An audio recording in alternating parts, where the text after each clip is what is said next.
Скопската пропаганда го оспорува грчкиот карактер на Македонија. Почитувањето на историјата и на вистината се предуслов за членство на соседната земја во меѓународните организации.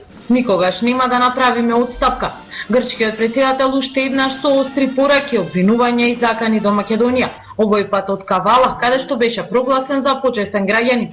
Посетата се поклопи со празникот Свети Петар и Павле, па Павлопулос за да ја нападне нашата земја, но и за да ги убеди присутните дека Македонија е Грчка, употреби посланија на апостол Павле, кои биле, како што рече, поврзани со големото национално прашање, националното прашање на нашата Македонија, а во кој се потенцирал грчкиот карактер на Македонија, кој според Павлопулос го оспорувала само, како што кажа, скопската пропаганда и никој друг.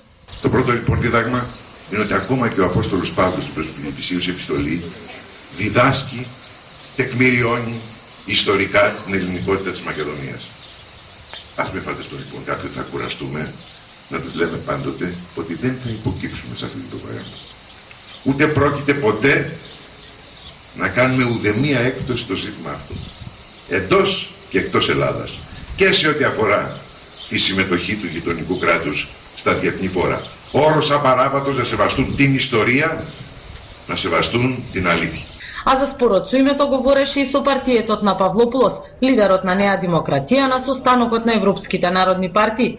На прашање на европратеник Киријакос Мицотакис објаснил дека националната линија е сложено име со географска одредница Ерга Омнес, а според грчките медиуми рекол дека Грција направила чекори кон решение на проблемот, без нашата земја да ја следела истата логика. Претседателот на Неа Демократија потенцирал дека Грција се грижала за стабилноста, соработката и мирот на Балканот и во таа насока направила се што требало да се направи. За вестите на Канал 5 од Атина, Сања Ристовска.